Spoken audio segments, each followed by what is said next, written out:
Donc, quelques commentaires sur le DS4 du 27 novembre. Alors, un DS globalement assez bien réussi. Il y avait pas mal d'exercices de niveau assez variable. Alors, les questions difficiles ont été réussies par personne, mais globalement, il y a peu d'élèves qui ont complètement raté. C'est quand même arrivé, hein. Et donc, peu de panique. Et puis, la plupart des exercices ont été relativement traités. Alors on va voir ce qui ne va pas évidemment, mais voilà, un devoir assez encourageant, une moyenne de 10,5. Alors un barème était sur 135, donc j'ai ramené à 180. Donc pour avoir 80, pardon. Donc pour avoir votre note sur 20, vous divisez par 80. Hein, et vous voyez que l'ensemble des notes qui s'étalent devant vous. Avec les deux premiers exercices qui étaient évidemment plus courts et donc sur moins de points, 13 et 10, et puis les suivants qui étaient entre 30 et 40, à peu près le même volume. Bien sûr, comme toujours, 6 points sur le barème, donc ici un peu moins de 2 points sur 20, mais quand même consacré, 1,5 point, consacré à la rédaction et à la présentation. Alors, l'exercice 1, quelques commentaires dessus, donc sur 13, alors comment se décomposait déjà ces 13? Il y avait 3 points pour avoir dit proprement que les écritures existaient. Pour dire que les deux existaient, il fallait dire que F était une bijection, et donc le démontrer. Et puis, une fois qu'on avait démontré que F était une bijection, il convenait de dire aussi que F et F-1 étaient de classe C1, puisque ça permettait d'en calculer des intégrales. D'accord? Alors ensuite, il y avait 2 points pour les initiatives suivant ce qu'elles étaient données, et puis 2 points pour la rigueur et la précision de la rédaction, spécifiquement pour l'exercice. Et puis 6 points qui pouvaient être distribués autrement si vous aviez essayé l'autre méthode, mais pour le changement de variable s'il a été plus ou moins bien fait, et pour l'intégration par partie si elle était faite et bien faite. À noter ici que pour faire l'intégration par partie, si on l'a fait sur f-1, il faut montrer que f-1 est de classe C1, sinon c'est inutile. Pas besoin du théorème de dérivation de l'application réciproque pour faire cet exercice. Alors attention, dans les erreurs classiques et que j'ai vues souvent, voire trop souvent, j'ai eu des f est une bijection de AB sur R. Ce qui est complètement faux puisque l'ensemble d'arrivée ne va pas être R tout entier. D'accord? On est sur l'image d'un segment. Donc ça m'allait vraiment pas. Et puis, comment on avait après l'idée de faire le changement de variable? Une des façons donc, pour attaquer quand même ceci, ça peut être de remarquer que l'intégrale d'AB, donc comprenant f ou f-1 hein, de x dx, ceci je peux dire que c'est l'intégrale de f de a, f de b, pardon, a f de a, de toujours f-1 de x dx.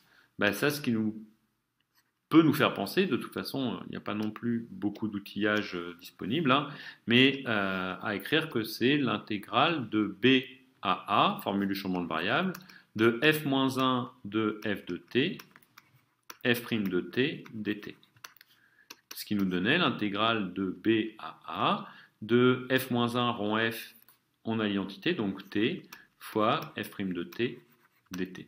Ce qui appelait une intégration par partie, puisque, et c'est pour ça qu'on avait besoin que f soit C1, on se retrouvait avec la possibilité de primitiver f et de dériver t, ce qui fait qu'à la fin, on n'avait plus que du f.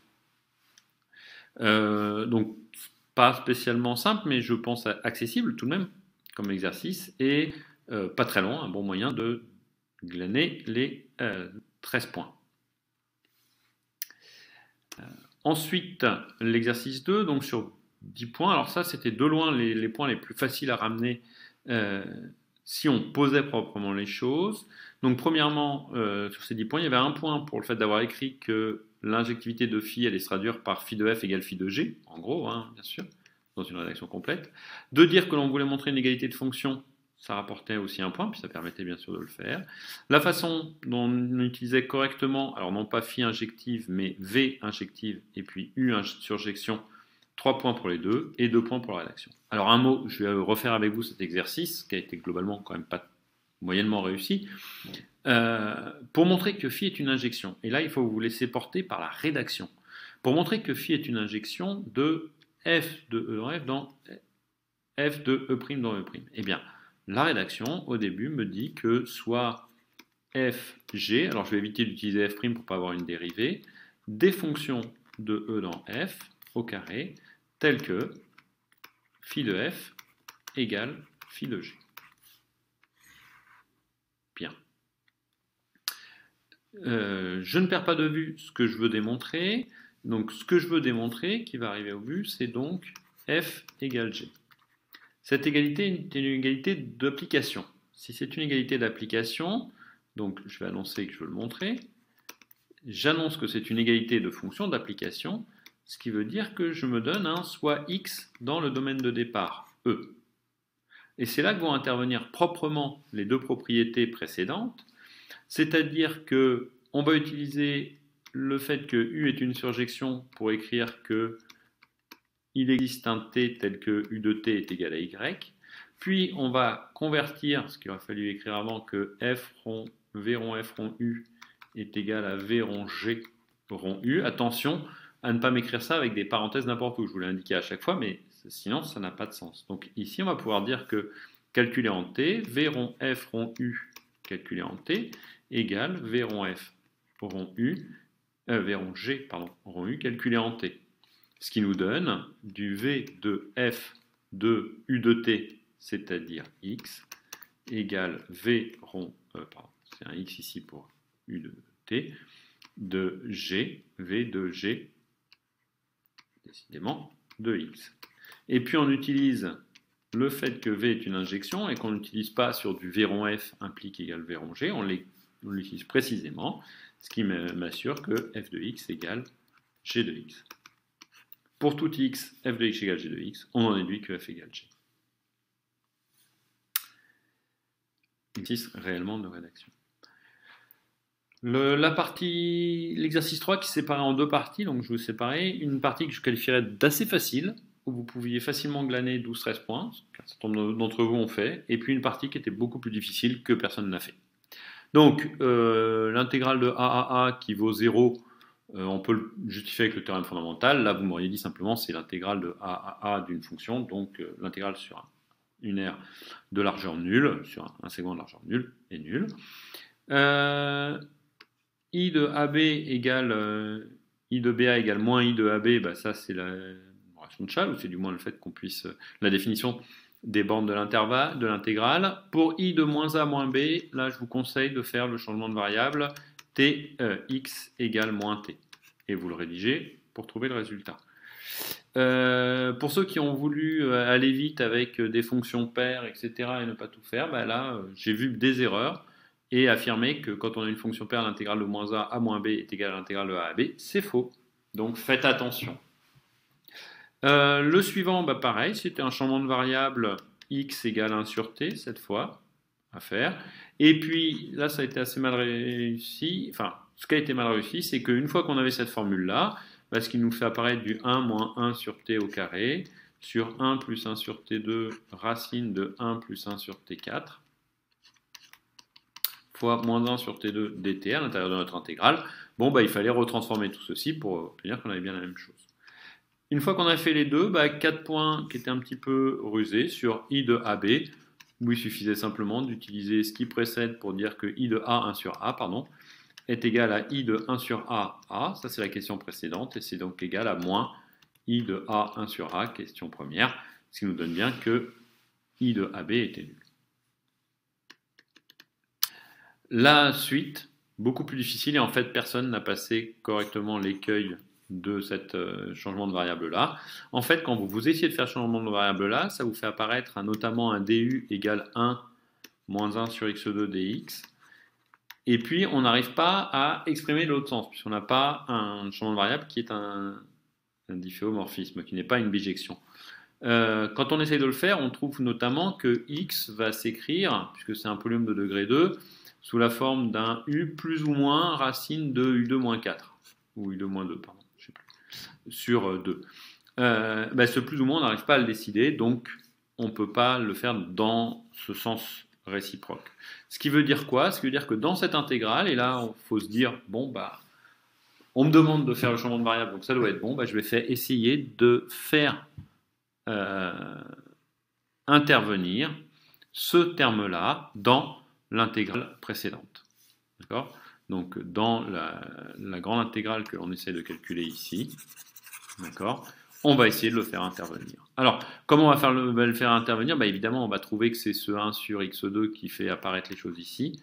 Donc, j'ai du x2 facteur de 1 sur x2 moins 1. Donc, avec un petit signe moins, j'ai ce que je cherchais avec un dx. Et une fois rendu là, bah, je veux faire apparaître du u partout. Donc, le x2, je vais le rentrer en bas. Donc, je laisse le 1. J'en utilise un ici, un des deux x sur le x2, qui me donne du 1 sur x, c'est ceci. Et puis j'utilise la même chose pour le faire rentrer là, ce qui va me faire du x2 sur 1 plus x2. Et là, dernier point, pas évident, mais de remarquer que x plus 1 sur x, ça c'est u de x. U, si je le calcule au carré, ça fait bien du x2 plus 1 sur x2 plus 2. Donc tout ceci, c'est du u carré moins 2. D'accord? Et ceci, c'est de u. Et là, on a du du. Et une fois qu'on a fait apparaître ceci, bah là, on peut appliquer le changement de variable. Donc, une fois qu'on a fait le changement de variable là, on peut faire la suite. Personne ne l'a abordé, puisque on était bloqué à ce niveau-là. D'accord? Donc, ça fait une vingtaine de points sur 130, pardon, que personne n'a attaqué. C'était la question, à mon avis, la plus difficile du devoir. L'exercice 4, qui est celui qui rapportait le plus de points et que vous avez fait en majorité, je vous avais dit de bosser SH. Alors, pour l'étude de la parité, il y avait 2 points parce que j'ai mis un point sur le fait de dire que R étoile plus est centré en 0, symétrique, c'est pareil, point 0. Ne pas oublier de bien définir la dérivabilité. Donc là, il y avait un point pour la dérivée, un point pour le calcul de la dérivée. Et la dérivabilité, attention, c'est d'abord un TFC, puis un produit. En déduire l'équation différentielle ne posait pas trop de problèmes. À noter que f est solution d'une équation différentielle. Il ne faudra peut-être pas l'oublier. Lorsque c'est possible, déterminer la dérivée seconde. Alors attention, j'ai mis qu'un point et souvent j'ai donné le point si la dérivée était correcte, la dérivée seconde. Mais il faut au moins un petit mot pour justifier la dérivabilité. Alors, si vous ne l'avez pas fait proprement au début, c'est encore plus important. Si vous l'avez fait proprement dans le premier cas, vous pouvez dire une petite formule du genre, de même, on montre que f' est dérivable, donc f est 2 fois dérivable. La dérivée en 0 qui valait sh', qui vaut 1, c'était sur 1 point. Et en déduire ceci, alors peu de gens l'ont fait, attention, définition de la dérivée, je vous rappelle que sh' de 0, c'est la limite, lorsque x tend vers 0, du taux d'accroissement shx moins sh de 0 sur x moins 0. Alors on l'a pas revu dans le cours cette année, c'est quand même la définition de la dérivabilité que vous avez vue tous au lycée. D'accord? Donc on trouvait bien cette limite-là. À partir de là, on pouvait déduire des limites qui étaient les b, qui s'enchaînaient bien. Attention, c'est un théorème de composition des limites. Bien rédiger les compositions et ne pas mélanger entre c et le d. Alors effectivement, c'est limite de la fonction f en plus ou moins l'infini, mais quand x tend vers 0, ça fait que du 1 sur x tend vers plus ou moins l'infini. Donc, on est dans l'autre sens. Quand x tend vers l'infini, 1 sur x tend vers 0. Donc la composition s'écrira bien ici. Pour le petit c, là, c'est des compositions, des croissances comparées, où essentiellement, en fait, on se ramène en 0 à du ch, sh1 sur x, qui est égal, donc le tout sur 1 sur x, qui est du x, et on fait apparaître du x puissance 1 sur x, moins x puissance moins 1 sur x, le tout sur 2. Et quand x tend vers 0, on a ceci qui tend vers plus ou moins l'infini et ceci qui tend vers 0, c'est-à-dire un conflit entre les deux, et l'exponentielle l'emportant toujours, ce terme-là tendra toujours vers plus l'infini, en plus l'infini. Les autres termes tendant vers 0, on n'en parle pas, le tout tend vers plus l'infini. En moins l'infini, évidemment, c'est l'inverse. On pourrait s'en tirer aussi avec le fait que f est une fonction paire. Ensuite, la mise sous la forme qui permettait de bien calculer derrière un point. L'étude de la fonction, alors attention, fonction usuelle, dérivée de th. Cette étude ne présente pas de difficulté, 3 points, un point en plus sur les négatifs. On attendait ici, probablement, ça c'est un extrait de concours, mais de dire que les fonctions sont impaires. Tableau des variations ainsi qu'une allure, vous aviez 3 points pour l'avoir fait. Ça mettait en valeur vos calculs précédents, évidemment. Alors, beaucoup de points sur les équations différentielles à traiter proprement. Ces points étaient à chaque fois subdivisés en le fait d'avoir dit que vous aviez reconnu une relation, une équation différentielle linéaire, non normalisée, normalisée, dans le 1, c'est un point. Deuxièmement, les intervalles de résolution, ceci vous faisait un point. Vous déterminiez S0 proprement, donc l'équation homogène S0 proprement, vous aviez 2 points. La solution particulière, vous aviez 2 points. Et puis l'expression des solutions sur les intervalles, 1 point. Expression des solutions sur R étoile, si vous le donniez, 1 point. Voilà. Et ceci dans les 2 cas, avec bien sûr des petites divergences entre les deux. Mais vous voyez qu'il y a beaucoup de points qui ne sont pas uniquement liés à la résolution, mais juste à la rédaction. Alors, évidemment, même si je ne l'ai pas pénalisé, dans le premier, je vous signale que f est solution. On a dit qu'il ne fallait pas l'oublier. F est une solution, donc vous pouviez l'utiliser directement. Dans le deuxième, en revanche, il fallait faire une méthode de la variation de la constante. Le premier marchait aussi avec une méthode de variation de la constante, mais tout de même.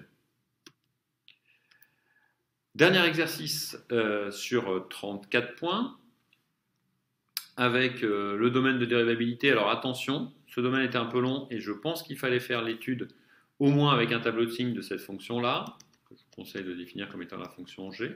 De toute façon, la calculer et la dérivée était utile pour la suite. Et le calcul de la dérivée. Faute de calcul que j'ai vu de temps en temps, attention, vous n'avez pas le droit aux fautes de calcul, vous ne pouvez pas vous tromper là-dessus. Bon. Puis montrer que c'était positif, ceci sans grande difficulté. L'expression, donc il y avait une erreur dans l'énoncé que j'ai corrigée effectivement avec un n inclus. On ne pouvait pas l'écrire, donc il fallait exclure n. Et puis cette formule, je vous laisse regarder dans l'énoncé, c'est à écrire bien les choses proprement, c'est pas totalement évident, mais pas très compliqué. En déduire la positivité, là il y avait sur 3 points, oui, et il y avait 2 cas à traiter, d'abord n exclu, puis n inclus pour regarder et pour avoir tous les points. Et sinon, c'était juste se ramener à ce qui précédait, évidemment. Puis cette intégrale-là, où là la bonne idée est d'utiliser la majoration précédente en disant que l'intégrale de fn de n plus x est supérieure à l'intégrale de 0 à n de fn de n moins x dx. Ceci parce que n est plus grand que 0. Et puis vous faisiez 2 changements de variables, le changement de variable t égale n moins x, et puis le changement de variable t égale n plus x, qui vous ramenait aux intégrales précédentes. 4 points pour ça.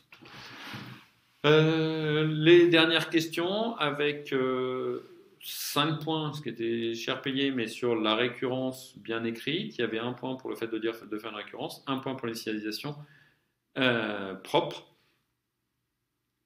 et 3 points pour la rédaction elle-même de la récurrence et puis de l'hypothèse de l'intégration par partie écrite proprement. Et puis en déduire la limite, là il y avait 1 point pour l'idée correcte, 1 point pour le fait de dire que le nombre n était fixé, 2 points, pardon, avec la rédaction propre, et puis 1 point sur l'utilisation correcte des croissances comparées.